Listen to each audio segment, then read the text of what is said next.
Hi, everybody. My name is Stephanie Yuhl, and I need to apologize for my voice. I have a sinus infection, so I'm going to be reading this as if I were a late-night DJ.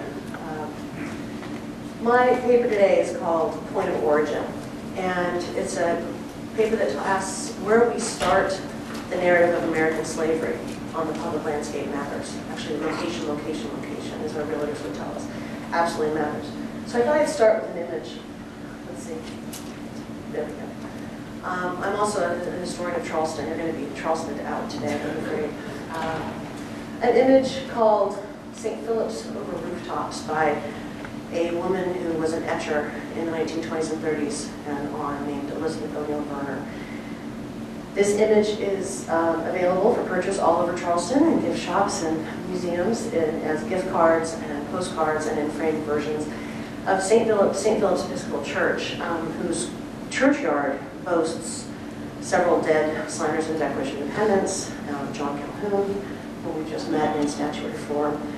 But if you look at this image from a different angle of vision, and you look at the building to the right, four-story brick windowed building, you get a very different perspective on the history of the city and the region, and I would argue the nation. And that's because that four-story building is not just an example of historic Charleston's dilapidated charm, which it banks on in the millions and millions of dollars it gets every year. Rather, it's the remains of what was called the Ryan's Mart Barracoon, the Ryan Slave Mart jail, where African Americans, enslaved African Americans, were imprisoned and prepared for sale and dispersal in one of the city's most robust slave trading enterprises. So, let me give you one more sense. This is the image from Elizabeth Verner in 1936. This is an image from 1907 from Bancroft's slave trading in the Old South. You can see the Barracoon right there. And here is a shot from today to get a sense of how that area is now a parking lot. Was torn down in the early 1950s. So, what do we do with this obliterated history that is nonetheless present? Well, at some level, we all know that the base of slavery is the reality that it is about the commerce in human beings. It's about human trafficking, or as Walter Johnson has so succinctly put it, it is a person with a price. This reality in the domestic slave trade that embodied it was a vital part of everyday antebellum national life. And you'll notice that I'm talking about national life here. As you all know, the trade grew by leaps and bounds with the official outlawing of the international slave trade in 1808 and the expansion of cotton and the plantation economy into the Old Southwest. The lure of profits and the need for labor catalyzed a massive forcible shift of human beings, what David Bryan Davis has called an enormous tidal wave of people into the Old Southwest. It also brought close to $1 billion in property exchange. So this is major business. This is a major human story and a major economic story. It was also the internal slave trade, the focus of a lot of abolitionist agitation, because it seemed to embody all of the problems of slavery, according to those agitators.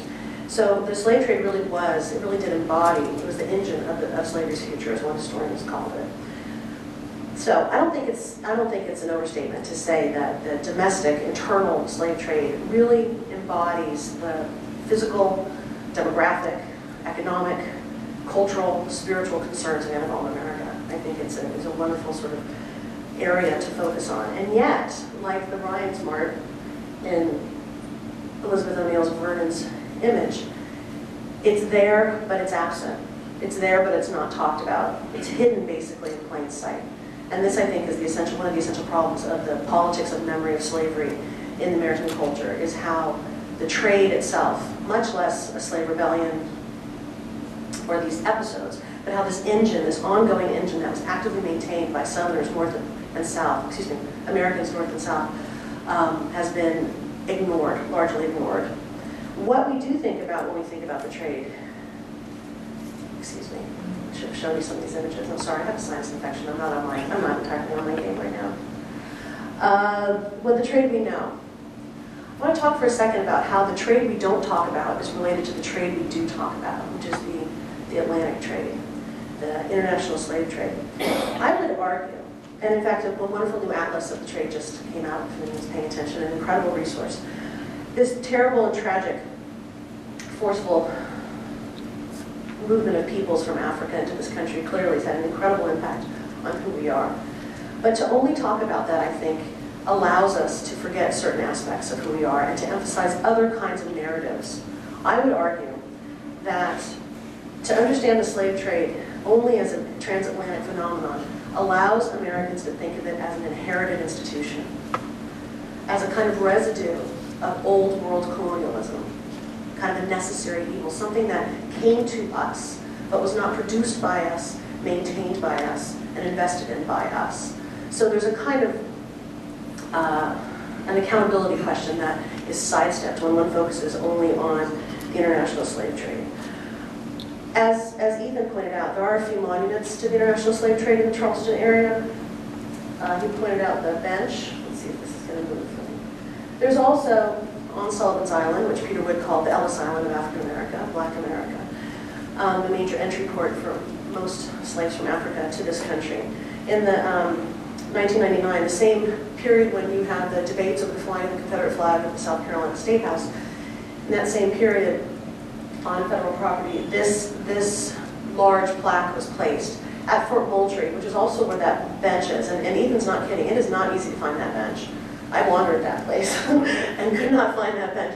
And this, too, it's much easier to find the cannons of the Revolution and the Civil War than it is to find these markers. But this, I think, it proclaims pretty unabashedly, this is Sullivan's Island, a place where Africans were brought to this country under extreme conditions of degradation and human bondage.